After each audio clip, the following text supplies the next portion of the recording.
राधे राधे मित्रों। तो मित्रों आप लोग राधा कृष्ण के अपकमिंग एपिसोड में देखेंगे कि मित्रों वीडियो शुरू करने से पहले अगर आप हमारे चैनल पे पहली बार आए हैं तो चैनल को कर लीजिएगा सब्सक्राइब और बेल आइकन को प्रेस कर दीजिएगा, जिससे कि हमारी नई वीडियो का नोटिफिकेशन आपको मिल जाए। तो मित्रों आप लोग देखेंगे कि रुक्मणी कहती है, राधा प्रतीत होता है इस बार अष्टभार्याओं में से किसी एक को चुन ही लोगी। और कहती है तो बताओ इस बार कैसे परखोगी हमें। और तभी राधा कहती है, हाँ रुक्मणी, आज तुम में से किसी एक का चुनाव मैं कर ही लूंगी। और तभी शाम आ जाता है और कहता, श्री राधा ये चुनाव नहीं कर सकती क्योंकि वो ये चुनाव करने के लिए योग्य ही नहीं है। और तभी बलराम दाऊ कहते हैं, शाम तुम्हारा साहस कैसे हुआ राधा के विषय में ये सब बोलने का।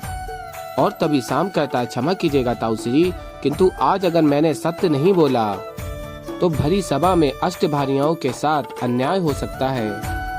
और तभी रुक्मणी कहती है, शाम कृपा करके अपने शब्द वापस लौटा लो, अष्टभार्याओं में से एक मैं भी हूँ और मैं तुम्हारी बात से तनिक भी सहमत नहीं हूँ। और तभी शाम कहता है, कदाचित आप हमारी बात से सहमत नहीं होंगी, परंतु अन्य 7 रानियां एक बात पर एक मत है कि अश्वमेध यज्ञ में श्री कृष्ण के साथ कौन सी रानी बैठेगी उसका चुनाव वो स्वयं अपनी सूझबूझ से करना चाहती हैं, जिसमें उन्हें श्री राधा के हस्तक्षेप की बिल्कुल भी आवश्यकता नहीं है, क्योंकि उन्हें श्री राधा के चुनाव पे विश्वास नहीं है। और तभी राधा कहती हैं, आप सब चुप क्यों हैं? क्या शाम कह रहा है वही आप भी चाहती हैं? और कहती हैं कि आप सबका मौन कह रहा है कि आप सभी शाम की बात से सहमत हैं। क्षमा कीजिएगा, किंतु मैंने ऐसा कभी नहीं सोचा था कि आप सब मुझ पर इतना अविश्वास करेंगी।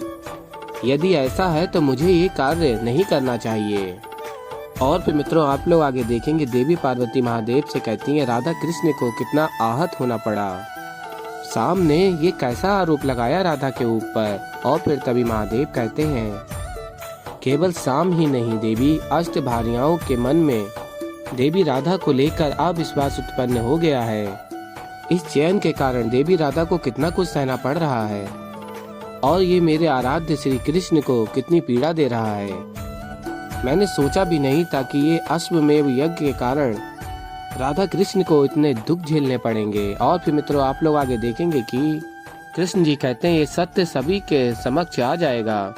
मैं अष्टभार्याओं से अनुरोध करता हूँ, राधा के चयन करने से अगर आपको आपत्ति है तो कृपा करके आगे आएं।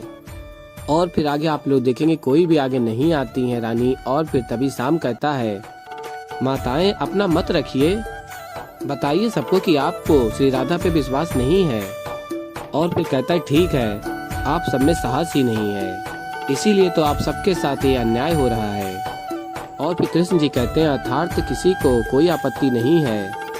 और फिर मित्रों आप लोग आगे देखेंगे, राधा कहती हैं, मुझे शाम की आलोचना का कोई भय नहीं है। मैं कदापि नहीं चाहती कि आप सब में से कोई भी असंतुष्ट हो और मेरे साथ साथ आप सबको ये अवसर मिलेगा स्वयं को परखने का। आप सभी अष्टभार्याओं ने कृष्ण के साथ विवाह के समय जो 7 वचन लिए थे उसका वास्तविक अर्थ, संपूर्ण सार्थ अपनी अपनी योग्यता के अनुसार अपने मुख से स्वयं उसका वर्णन करना होगा। आपकी व्याख्या के आधार पर यह निर्णय लिया जाएगा कि कृष्ण के साथ यज्ञ में कौन बैठेगा। और अपितु मैं ही नहीं, मेरे साथ साथ कृष्ण, दाऊ, आप सभी ये निर्णय लेंगे कि सर्वश्रेष्ठ कौन है। और फिर मित्रों आप लोग आगे देखेंगे कि महादेव श्री कृष्ण के समक्ष जाते हैं और कहते हैं, आपकी पीड़ा का कारण मैं हूँ।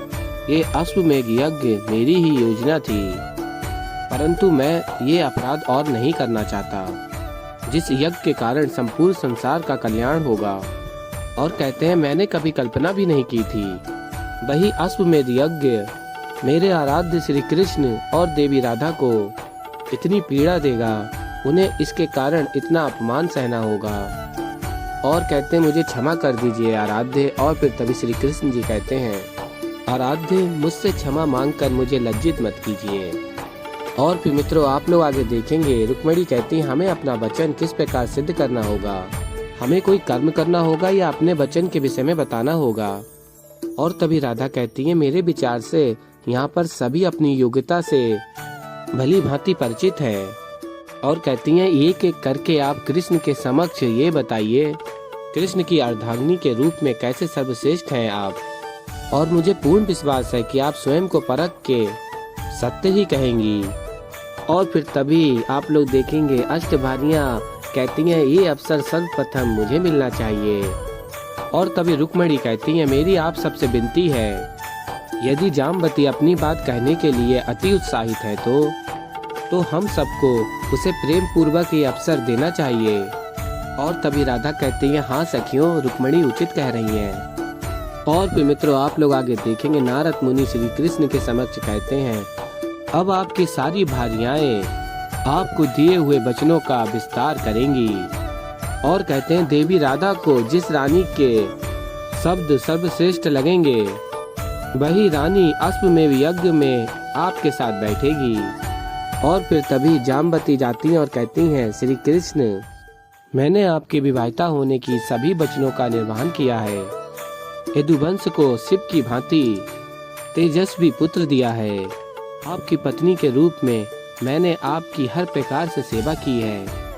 मैंने अपना पूरा जीवन आप पर समर्पित कर दिया और आजीवन पतिव्रता का पालन किया है।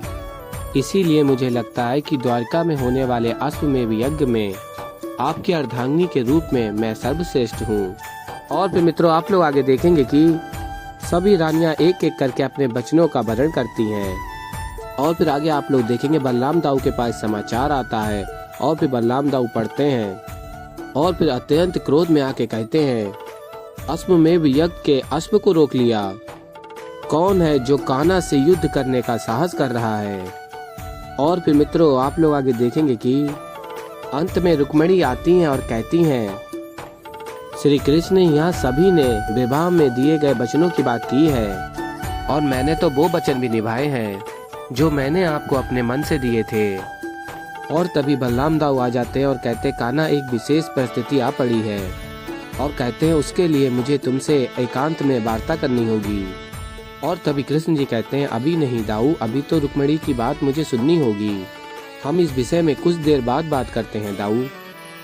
और फिर तभी दाऊ कहते हैं उचित है। और फिर रुक्मिणी कहती हैं श्री कृष्ण, मैंने अपने मन से आपको अपना पति ही नहीं अपितु अपना संसार माना है और उसी के कारण मैं ये 7 वचनों को निभाने में सफल रही। और फिर बताती हैं पहले वचन के अनुसार यदुवंश की कुलवधू होने के नाते मैंने सदैव इस कुल की मान और मर्यादा का निर्वहन किया है। तो ऐसे ही मित्रों आगे और भी बहुत कुछ देखने को मिलेगा आप सबको। तो अभी के लिए इस वीडियो में इतना ही। तो मित्रों अगर आप लोगों को हमारी वीडियो पसंद आई हो तो वीडियो को कर दीजिएगा लाइक, और अगर अभी तक आप लोगों ने हमारे चैनल को सब्सक्राइब नहीं किया है तो चैनल को कर लीजिएगा सब्सक्राइब। मैं मिलता हूँ आप लोगों को जल्दी ही एक नई वीडियो के साथ। तब तक के लिए राधे राधे।